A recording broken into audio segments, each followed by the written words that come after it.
et bienvenue à GG Tarot. J'espère que vous allez bien. Aujourd'hui, on va faire la lecture pour nos chers Capricornes. On va regarder c'est quoi l'énergie en amour qui s'en vient vers nos Capricornes dans la deuxième moitié du mois de juillet, c'est-à-dire à partir, disons, de la mi-juillet du 15 allant jusqu'à la fin du mois de juillet. Alors, mes chers Capricornes célibataires, s'il vous plaît, prendre en considération que ça va être une lecture générale. Donc, contrairement à une lecture individuelle, il se peut que toute la lecture ne résonne pas avec vous. Prenez ce qui vous appartient, laissez aller le reste. Si toutefois la lecture ne résonne pas du tout avec vous, mes chers Capricornes, vous pouvez toujours regarder la vidéo en lien avec l'un de vos ascendants. Sinon, vous pouvez laisser aller aussi. Peut-être cette semaine, je n'avais pas de message directement pour vous. Alors, sur ce, mes chers Capricornes, on va demander à l'énergie divine, l'énergie de lumière, de nous guider et de nous répondre ici, en nous disant quelle est l'énergie générale en amour qui s'en vient vers vous dans cette deuxième moitié du mois de juillet. Quelle énergie en amour qui va se présenter à nos Capricornes dans la deuxième moitié du mois de juillet. 6 cartes, s'il vous plaît. L'énergie en amour.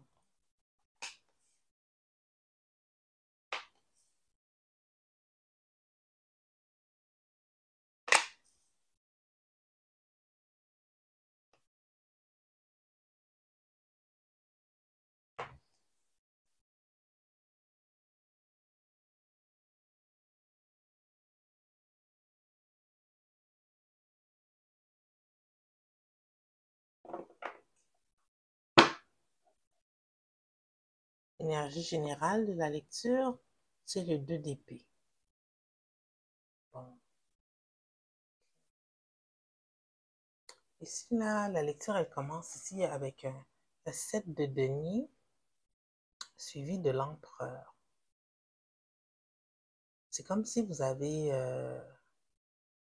soit vous, votre personne, ici, parce que là, les rôles peuvent être réversibles. C'est ça quand j'ai des court cards, mais le plus important ici, c'est notre empereur. Notre empereur, je pense que c'est la personne avec qui vous êtes en connexion ou vous-même. C'est une des deux. C'est pas trop clair ici. Moi, je dirais que c'est vous-même. On dirait qu'ici, mes chers Capricornes, euh, vous allez arrêter d'investir dans une certaine situation. Ça allait nulle part ou avec l'énergie du 7 de denier ici, c'est comme si que vous avez donné, c'est assez. Peut-être c'est quelqu'un en qui que, tu sais, des fois on est dans une relation puis on cajole, on chouchoute beaucoup la personne avec qui on est en connexion, puis on reçoit pas de retour. Puis on dirait que notre empereur, il en est là. Il ne reçoit pas le retour de son investissement. C'est ça le problème. Donc, étant dans cette énergie-là, notre empereur ne recevant pas le retour de son investissement, il a comme de la difficulté à se projeter vers un futur avec l'énergie du 2 d'épée, pardon, avec l'énergie du 2 de bâton à l'envers. Puis c'est drôle, hein, tu sais que je regarde l'énergie générale, c'est le 2 d'épée à l'endroit. L'énergie ici que je regarde, c'est le 2 d'épée, le 2 de bâton à l'envers. Tu sais, je ressens comme une connexion entre les deux, dans le sens que c'est comme si malgré que vous investissez puis que vous ne voyez pas de retour par rapport à l'investissement que vous mettez dans cette connexion, vous décidez quand même de fermer les yeux. Mais vous fermez les yeux sur vos insatisfactions, mais en même temps, vous bloquez votre cœur avec l'énergie du 2 d'épée, là. OK? Il y a quelque chose qui vous trouble, mais vous vous dites, ah, c'est quoi, j'ai quand même donné une chance, là. Ça se peut pas que ça peut pas aller mieux que ça. Puis on le voit ici avec l'énergie du prince d'épée. C'est pas un investissement plus au niveau des émotions que vous allez faire, c'est plus un investissement au niveau des actions en espérant d'avoir un retour de votre personne. Donc ici, le prince d'épée, là, habituellement, c'est quelqu'un, c'est ça, qui passe à l'action, qui a une idée, qui est réfléchi, qui va foncer. C'est comme si vous décidez que, OK, j'ai de la difficulté à me projeter dans cette relation-là, je ne suis pas trop sûre où est-ce qu'elle va, mais je vais aller de l'avant, puis je vais essayer de lui donner une chance en faisant un dernier geste de désespoir, comme un peu. On va clarifier, tiens, j'aimerais bien clarifier. On va clarifier ici l'énergie du prince d'épée. Parce que là, c'est un peu vague. Je vais être sûre de la projection future. On va clarifier ici le prince d'épée, s'il vous plaît. Clarifiez-moi le prince d'épée.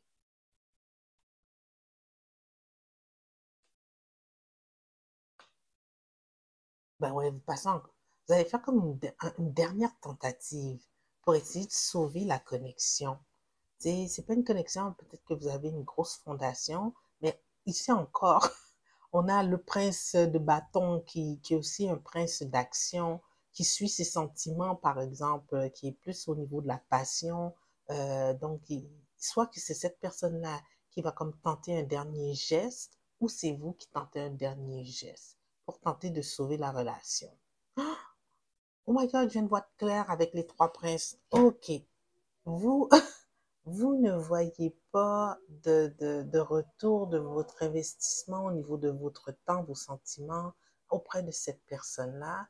Mais cette personne-là, sentant qu'il n'y a pas, que vous vous projetez pas dans un avenir avec elle, fait une dernière tentative de sauver la situation.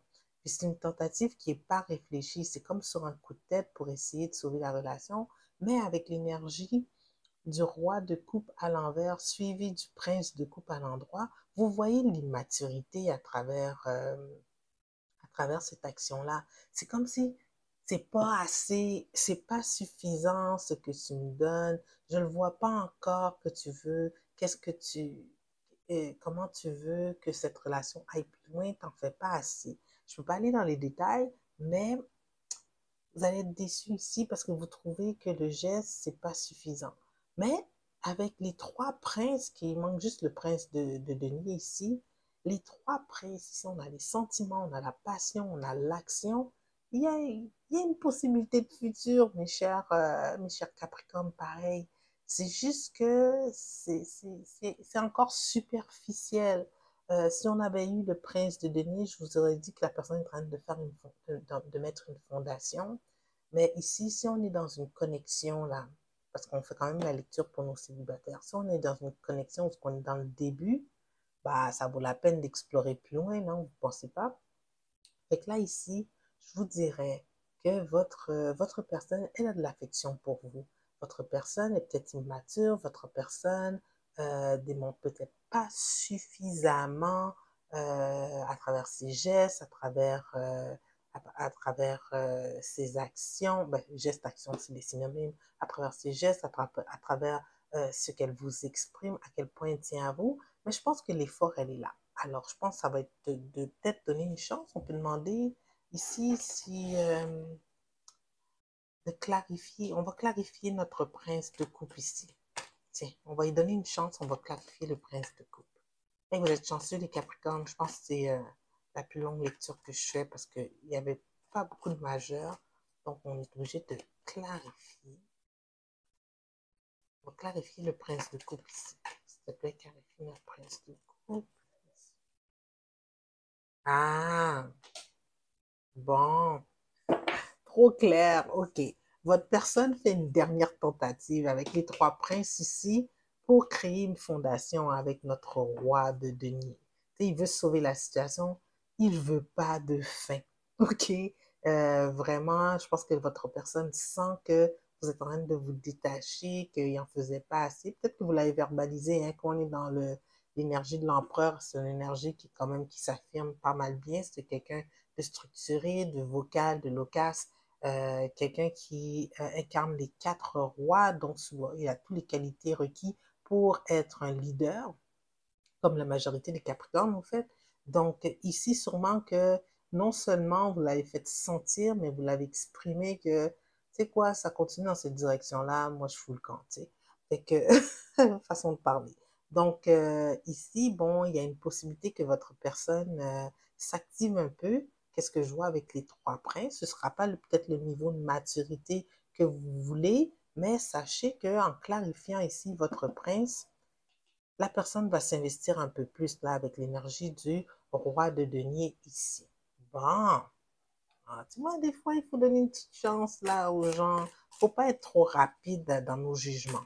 Alors, on va prendre ici un petit message des oracles pour nos Capricornes, pour les guider dans les prochaines semaines qui s'en viennent.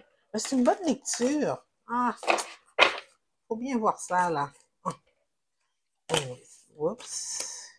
Tu vois, la carte qui est sortie ici. Communication is the key. Il faut parler, il faut converser, il faut communiquer ce qu'on n'aime pas, ce que... Oh my God, c'est pas le bon, c'est New Moon. Ouais, c'est ça. Communication is the key. Excusez-moi, je regardais le petit livre pour avoir plus d'informations, plus de phrases clés. Ça veut dire communiquer, ça va vous amener plus d'informations, ça va faire en sorte que l'évolution de la connexion va mieux aller. Time to tell someone how you feel. Ben, c'est ça. Dites-lui comment vous vous sentez. Et ça va faire en sorte que les choses, c'est ça. Don't be all in your head and not in your heart. Exprimez-vous un peu. Les Capricornes sont, non, c'est pas des gens froids habituellement, mais il y en a qui sont de peu de mots. J'en connais quelques-uns. Il y a des antagonismes, il y a des personnes d'une façon et d'autres de l'autre. Mais on a toujours les deux côtés de la médaille, chaque personne a ses ascendants et tout. Mais bon, si vous êtes du Capricorne qui avait une facilité à vous exprimer, exprimez-vous, ça va faire un changement dans la situation. C'est ça que je voulais dire avec tout ce parler-là. Alors sur ce, mes chers Capricornes, j'espère que la lecture vous guide un peu puis qu'elle a résonné avec vous. Si oui, je vous invite à aimer la vidéo, à la partager si nécessaire. Puis si vous n'êtes pas encore inscrit à la chaîne, inscrivez-vous, ce serait vraiment apprécié. Donc je vous dis merci, merci de me donner une chance, puis on se voit dans quelques semaines. Bonne journée, au revoir.